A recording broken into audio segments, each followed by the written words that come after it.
करते हैं। मेहरबून जी, good afternoon. क्या करें इतनी टफ और वॉलेटाइल मार्केट में? देखिए सर, अनुज जी, इंडिया की स्टोरी बहुत ही अच्छी है and I think Indian equities ultimately री रेट हो जाएंगे, ये पक्का है। अभी हम लोग सब डोनाल्ड ट्रंप की बात करते हैं, बट द बिगेस्ट फैक्टर जो था वो था कि result season was quite low key. Expectation fortunately ज़्यादा नहीं थे, लेकिन जो रिजल्ट्स आए थे उससे लग रहा है कि जो मैक्रो फैक्टर्स इंप्रूव हुए थे, जैसे कि तेल डाउन है, इंटरेस्ट रेट कट्स हुए, भले ट्रांसमिशन नहीं हुआ इंटरेस्ट रेट कट्स का अभी तक, लिक्विडिटी सॉलिड है, इन्फ्लेशन अंडर कंट्रोल है, बारिश अच्छा है, एग्रीकल्चरल प्रोड्यूस अच्छा रहेगा, बाद में तुम्हारा फिजिकल डेफिसिट अंडर कंट्रोल है, current account deficit under control है, रिटेल इन्वेस्टर्स अभी भी फेथ रख रहा है इंडियन इक्विटीज में, एसआईपी फ्लोज कंटिन्यू कर रहा है, तो manufacturing is gaining share in the GDP, all this are great positives. So rerating होगा इंडियन इक्विटीज, पक्का होगा। इसके बीच में डोनाल्ड ट्रंप भी आ गया and the rhetoric continues every passing day. 2 दिन चुप बैठेगा, तीसरा दिन पब्लिक सोचेगा आज वो क्या करेगा, और ये मुझे लगता है, मेरा पर्सनल व्यू है, because I track this events quite closely on the global front. मुझे लगता है जब तक चाइना से ट्रेड डील नहीं होगा तब तक ये रिटोरिक चलते रहेगा। सो इंडिया के लिए भी काफी और भी बड़े ट्रिगर्स है trade deals with other countries, आगे चल के कैपेक्स अनाउंसमेंट आ सकते हैं। So everything can only improve from your, if you allow me to say that. Credit offtake जो एकदम म्यूटेड है उसमें थोड़ा एक्सेलरेशन दिखेगा, और कहीं पर अगर कॉर्पोरेट सीजन रिजल्ट्स अगले क्वार्टर का अच्छा आने लगा, I promise you India will take the tariffs whatever 20-25%, whatever, will take it in its stride. दूसरा बात हमें ध्यान रखना चाहिए कि कहीं पर अपना मार्केट थोड़ा ओवरसोल्ड है। एफआई की जो पोजीशन है पिछले 25 साल में बिगेस्ट नेगेटिव होगा अभी तक इंडिया में। So if there are some triggers here and there which can surface, I personally believe that we'll all state, अरे यार एक बार लेना चाहिए था। The story as far as India goes is weak only from corporate earnings angle, और मुझे लगता है कहीं पर अगले क्वार्टर में, नहीं तो उसके बाद के क्वार्टर में, we will start seeing numbers improving. Growth in India is decent but not spectacular, लेकिन विजिबिलिटी ऑफ अर्निंग्स जो इंडिया में है वो बहुत सारे कंट्रीज में नहीं है। प्रॉब्लम क्या है इंडिया में? Indian markets are not cheap. So as I have been stating on your channel for quite some weeks now, घसीटा रिकॉर्ड और पुराना रिकॉर्ड पे ऐसा चलाते रहा हूं, सेम चीज मैं कहूंगा कि लास्ट 1 साल पहले हम लोग ने एक हाई बनाया था, वो हाई से हम लोग करीबन 10% नीचे है आज की तारीख में, एटलीस्ट 8% नीचे। तो आई बिलीव कि आज के लेवल से भी Indian market should move ±10% from your, और 90 to 85% ऑफ स्टॉक्स आपको कुछ 8 से 10% से ज्यादा रिटर्न देने वाले नहीं है अगले 1, 2, 3 क्वार्टर के लिए। तो आई फील द मार्केट पे पैसा बनेगा in the broader market, not necessarily in the bigger names और ब्लू चिप नेम्स। तो there are stocks which get heavily oversold, just go and buy into them. I still believe the Indian story is good. Trump is an overhang, definitely yes, but the biggest problem जो था वो corporate results का था, and if we keep our fingers crossed and hope that things will improve from here, and if it actually improves, that could possibly give a sharp uptrend to the market very soon if that happens. Irani ji, good afternoon. बिल्कुल सही बात की आपने, corporate earnings तो सिरदर्द है, ये earnings कुछ अच्छे आने रहे, साथ ही ट्रम्प का ओवर हैंग बना हुआ है, ये तमाम दिक्कतें हैं। लेकिन सवाल मेरा आरबीआई पॉलिसी को लेकर है। आज आरबीआई पॉलिसी आए, आपने कैसे रीड किया इस आरबीआई पॉलिसी को? साथ ही जैसे पॉलिसी आया मार्केट पे एक डेंट था, उसके बाद इम्प्रूवमेंट भी देखने को मिली, आपकी रीडिंग क्या कहती है और इसका असर क्या होगा मार्केट पे? आई थिंक लास्ट टाइम भी उन्होंने यही कहा था कि जो करना था मैंने कर दिया, and ultimately we will remain in this direction for some more time to come. और जोर से liquidity measures have been taken by the present RBI governor, full marks to him. तो लिक्विडिटी में कोई शंका नहीं है। इन्फ्लेशन का टारगेट भी उन्होंने कम कर दिया है in a way which is also very big positive news. और ये transmission of interest rate cuts which I mention earlier to Anuj ji also, I think वो भी आगे चल के होगा। तो somewhere on the line at least I am optimistic कि things on the whole will improve, and RBI certainly has been a trigger for everything. Mehraboon sir, hi, good afternoon, Ashish बोल रहा हूँ। हाय सरदर्द, आपसे क्या सब कुछ, हाय सर, सब कुछ अर्निंग्स डिपेंडेंट। उस सितंबर से जो मामला, उस पुराने आंसर पे जा रहा हूँ, सितंबर से जो मामला डगमगाया था उससे डिटोरिएट नहीं हुआ, लेकिन इस तरह का वापस बाउंस बैक आया नहीं है। तो वो कॉन्फिडेंस कहां से आ रहा है कि अगले एक क्वार्टर में या एट मैक्स 2 क्वार्टर में अर्निंग्स पटरी पे आती हुई नजर आएंगी? क्योंकि अभी भी अनसर्टनिटी है, ट्रम्प साहब हैं और चेयर पे 3.5 साल बने रहेंगे। तो और आपने सही कहा, वैल्यूएशन स्ट्रेच इसलिए नजर आ रहे हैं क्योंकि अर्निंग सपोर्टिव नहीं है। तो फिर आप लोग मार्केट्स में क्या कर रहे हो, ये भी समझाओ। सब यही अर्निंग्स के साथ अगर आप मुझे निफ्टी अगर मुझे 20,000 का लेवल देते, 21,000 का लेवल देते, मैं कहता go and buy buy buy buy buy. Problem है अर्निंग्स के साथ वैल्यूएशंस कंफर्ट नहीं आ रहा है, क्योंकि corporate earnings have to improve, the growth has to come कि आप वैल्यूएशंस जस्टिफाई कर सको। तो ये जो मार्केट साइडवेज जा रहा है, पब्लिक कह रही है 1 साल में निफ्टी बढ़ाने, पोर्टफोलियो बढ़े ने, पोर्टफोलियो थोड़ा घिस रहा है। आई थिंक ये जो पेन जो है इसका मूल कारण यही है कि वैल्यूएशंस वर एक्सपेंसिव, और ये वैल्यूएशंस को जस्टिफाई करने के लिए corporate earnings growth has to happen. और आशीष जी, आपने बिल्कुल ठीक पूछा कि what makes me feel earnings will improve. I think export oriented companies को थोड़ा सा संभालना पड़ेगा, even they don't know what is going to happen, but individually आपको स्टॉक्स मिलते जाएंगे। और रही बात कॉर्पोरेट अर्निंग्स की, my bet is on the fact के macro factors are improving as far as the country is concerned. Oil भी down है, I think deficits are under control, बारिश अच्छा है, agricultural produce will be good, inflation control में है, liquidity solid है, interest rates cuts हुए, आपको और क्या चाहिए इससे?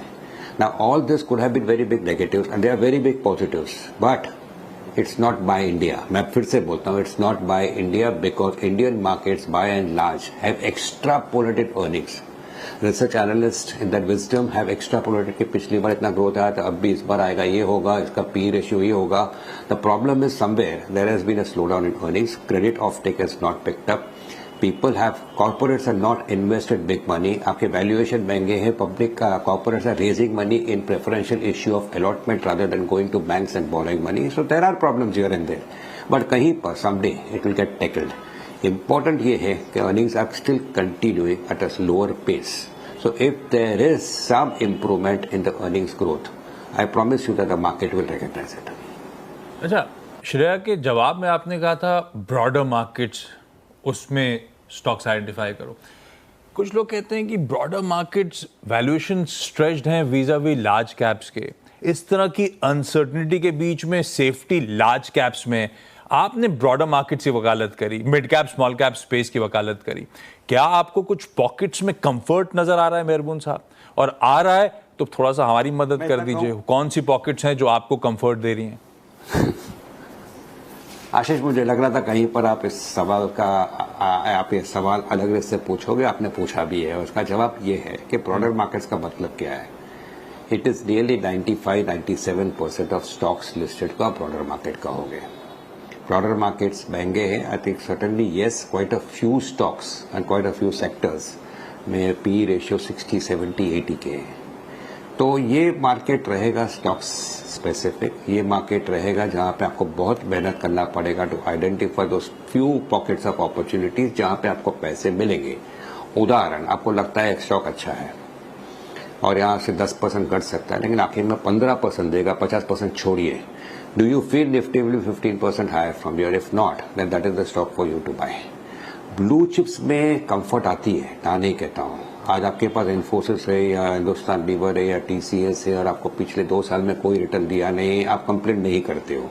आप इसलिए कंप्लेंट नहीं करते हो, आप कहते हो आखिर में स्टॉक अच्छा है, क्या करें, मार्केट अच्छा नहीं, कभी ना कभी इंप्रूव होगा।